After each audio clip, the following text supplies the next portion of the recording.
मंचो की शान चैनल की नई वीडियो के लिए सब्सक्राइब कीजिए और बेल आइकॉन को दबाना ना भूलें। इसमें देश का दुर्भाग्य तो ये है कि इतने आप सब लोग यहाँ बैठे हैं आज की रात। किसी कवि ने कहा यहाँ कि हिंदू बैठे हैं और मुसलमान बैठे हैं। मेरी नज़र में तो कोई नहीं बैठा, ना कोई हिंदू बैठा है ना मुसलमान बैठा है। यहाँ जो बैठा है वो सिर्फ हिंदुस्तान बैठा है।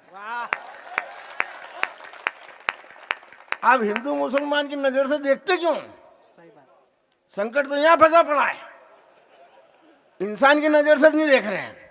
और आप सब जितने लोग सीवर के या आसपास के जितने भी लोग यहाँ आए, जितने भी लोग बैठे हैं, मेरी नज़र में आप सब समझदार लोग हैं।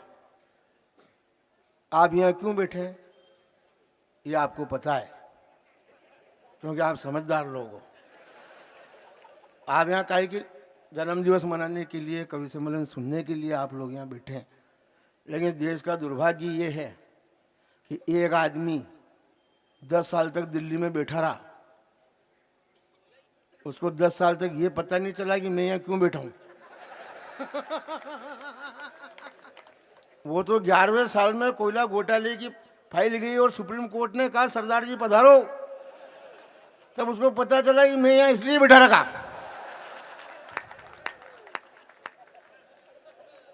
ये तो इस देश में तनाव है, ये टेंशन चल रही। और हमारे देश में सचिव भैया, हमारे देश में इसने कहा ये काला है, काला है, काला है। मैं कोई बचपन से ऐसा नहीं था। एक समय था जब मैं भुवन मोहिनी से ज्यादा गोरा हुआ करता था। सही कह रहा हूँ मैं भगवान को। मैं देश की टेंशन पाल पाल के काला पड़ गया। तो जिसको पालनी चाहिए वो पाल नहीं रहा है, मैं फोकट में पालता घूमता फिर रहा हूँ। ये टेंशन है इस देश में। हमारे देश में तो संकट ये है कि जो हमारे देश में जो अभियान चलाए जाते हैं वो भी न तो ढंग के चलाए जाते हैं न टाइम पे चलाए जाते हैं। इसमें बेटियों पे बहुत बढ़िया कविता पढ़ी लास्ट में। और हमारी सरकार ने भी, मध्य प्रदेश की सरकार भी, भारत की सरकार भी अभियान चला रही है, बेटी बचाओ, बेटी पढ़ाओ, बेटी बढ़ाओ अभियान चला रही। लेकिन अब ये ढंग का अभियान नहीं है। ढंग का मैं बता रहा हूं, बेटी बचाओ नहीं, बेटी पैदा करो अभियान चलाओ। वाह! पैदा तो हो ही नहीं रही और बोले बचाओ। बचेगी कहां से? पैदा होगी तो बचेगी। इसलिए मैं कह रहा हूं और पूरे देश में घूम घूम के कहता फिर रहा हूं, बेटी पैदा करो अभियान चलाओ। मैंने अपने घर में 2 बेटियां पैदा कर रखी है और अगर और कहीं करनी हो तो आप मुझे बताइए। इसमें माथा फोड़ी की बात नहीं है। मैं उन घरों में जाऊंगा, हाथ जोड़ के निवेदन करूंगा कि आप भी अपने घर में बेटी पैदा कीजिए। इसमें काहे की टेंशन है? ये संकट तो ये है कि अभियान को जिस तरीके से चलाना पड़ता है वो ढंग से नहीं चलाया जाता है, तब जाकर के संकट पैदा होते हैं। हमारे देश में एक बहुत बढ़िया अभियान चलाया, वो स्वच्छ भारत वाला। स्वच्छ भारत का अभियान चल रहा है। भारत को स्वच्छ होना चाहिए, बहुत अच्छी बात है। और इस अभियान पे मोदी जी ने अरबों रुपए खर्च भी किए। इसके बाद भी ये अभियान सफल नहीं हो रहा। अब क्यों नहीं हो रहा ये जानकारी मोदी जी के पास भी नहीं, ये खाली मेरे पास में है। मेरे पास इसलिए मैं समझदार आदमी, मैं पूरे देश को बताता फिर रहा हूँ कि अभियान सफल क्यों नहीं हो रहा है। उन्होंने ब्रांड एम्बेसडर बनाए, कारण बताया ना अभियान सफल क्यों नहीं हो रहा है। 70 साल से इस देश में एक ही माथा फोड़ी। एक तो उन्होंने सबसे पहले जो काम शुरू किया, काम ही गलत ढंग से शुरू कर दिया। वो स्वच्छ भारत अभियान में एक चश्मा बनाया, उस चश्मे के 2 कांच में एक में स्वच्छ फंसाया, एक में भारत फंसाया, तो चश्मा ही खराब हो गया। अभियान कहां से सफल होगा? चश्मा यह स्वच्छ हो गया। और क्या कारण है अभियान सफल नहीं हो रहा? 70 साल से इस देश में एक ही माथा फोड़ी चल रही है, दूसरा कोई काम ही नहीं। भाइयों बहनों,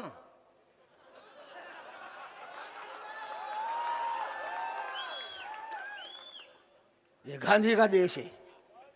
भाइयों बहनों, ये गांधी का देश है। गांधी जी चाहते हैं कि देश स्वच्छ हो, क्योंकि ये गांधी का देश है। अब इन मूर्खों ने तो कह दिया।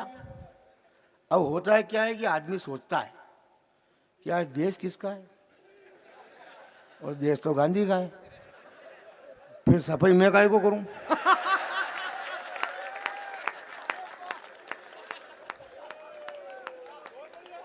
भाई मेरा देश है ही नहीं। अब यहाँ अगर कोई गंदगी पड़ी है तो मैं काहे को साफ करूंगा? वो गांधी आएगा, वो देश तो उसका है। ये कारण है कि ये स्वच्छ भारत अभियान पूरी तरह से सफल नहीं हो रहा है। और अगर इसको सफल बनाना है तो गांधी वांधी का छोड़ो, 125 करोड़ देशवासियों को एहसास दिलाओ कि हिंदुस्तान तुम्हारा अपना देश है, तुम्हारा अपना परिवार है। जिस दिन ये एहसास दिलाया जाएगा उस दिन स्वच्छ भारत अभियान अपने आप सफल हो जाएगा। बस संकट तो यहाँ ये फंसे पड़े, काम को जिस तरीके से करना चाहिए उस तरीके से नहीं करोगे तब तक परिणाम ढंग के नहीं आएंगे। मैं दावे के साथ में कह रहा हूँ, ढंग के काम करो। हमारे देश में एक तो संकट क्या है, अब ये कवि सम्मेलन शुरू हुआ तब से यहाँ लोग इतनी संख्या में आए हुए, बाहर भी लोग खड़े। भुवन ने मेरे से कहा कि तूफान जी आज तो बहुत सारे लोग आ गए यहाँ। अब ये बहुत सारे लोग क्यों आ गए, ये जानकारी इनके पास है ही नहीं, ये मेरे पास है और मेरे पास इसलिए आप तक पहुंचा रहा हूँ। इतने सारे लोग क्यों आ गए? इतने सारे लोग यहाँ इसलिए आ गए क्योंकि इतने सारे लोग इस इलाके में पैदा हुए।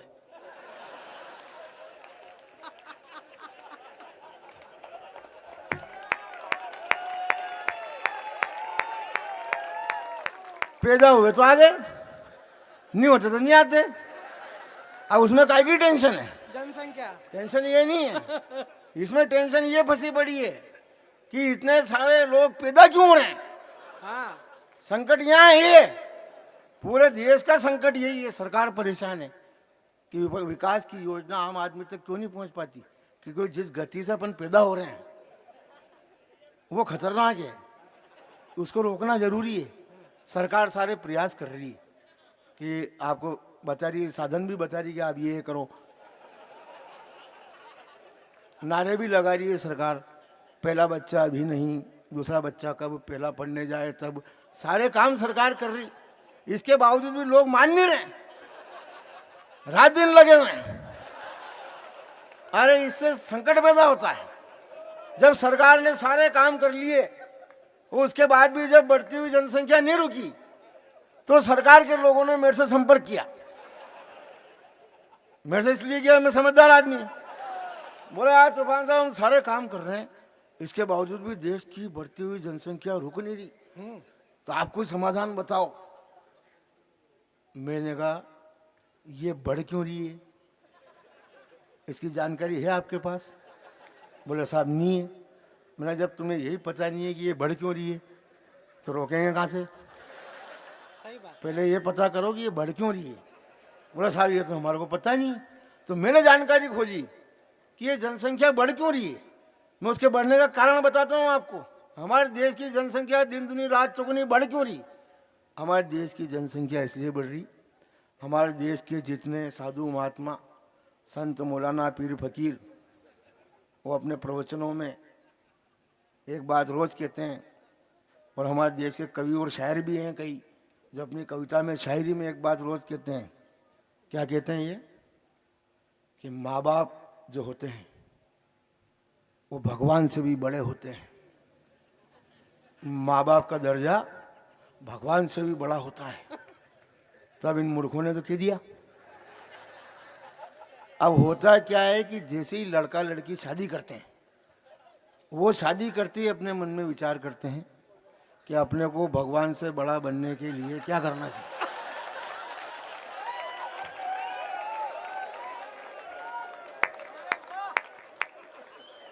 तो उनके मन में विचार आता है कि यार ये माँ बाप जो होते हैं भगवान से भी बड़े। ये भगवान से बड़े होते हैं। हाँ, तो अगर अपने को भगवान से बड़े बनना है तो माँ बाप तो बनना पड़ेगा, क्योंकि माँ बाप भगवान से बड़े हैं, तो तुरंत प्रभाव से काम पे लग जाते हैं।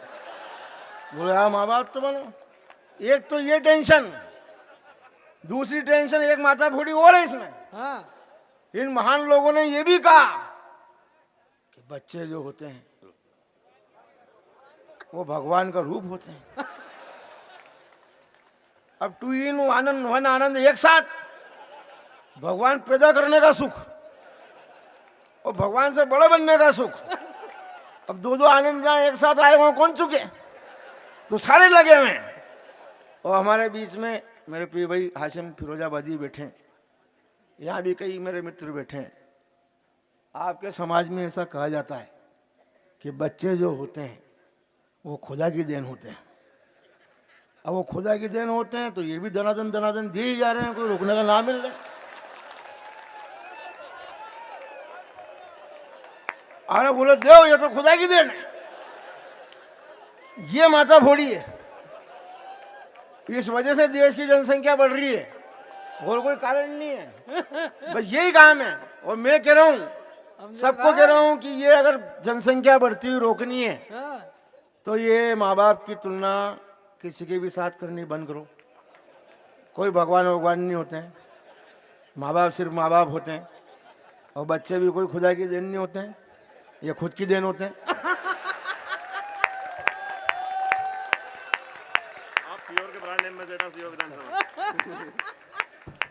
नहीं, अब उसमें होता है क्या, काम ओपन करो, इल्जाम दूसरे के माथे ठोक देंगे, ये कोई अच्छी बात, ये टेंशन है, और कोई टेंशन नहीं है साहब। इस वजह से देश की जनसंख्या बढ़ रही है। मैं कह रहा हूँ, माँ बाप की तुलना किसी के भी साथ करनी बंद करो। माँ बाप केवल माँ बाप होते हैं, और सृष्टि में माँ बाप की तुलना किसी के साथ संभव ही नहीं है। मैं बता रहा हूँ आपको, सृष्टि में संभव नहीं। माँ बाप दुनिया में वो दो शब्द होते हैं जो व्यक्ति को उसके जन्म से लगाकर मृत्यु तक की यात्रा का एहसास कराते हैं। व्यक्ति जब माँ बोलता है तो उसका मुंह खुलता है, ये उसके जन्म की यात्रा की शुरुआत होती है। और व्यक्ति जब बाप बोलता है तो उसका मुंह बंद हो जाता है, ये उसकी मृत्यु की यात्रा की शुरुआत होती है। जो जन्म और यात्रा की उसको अपन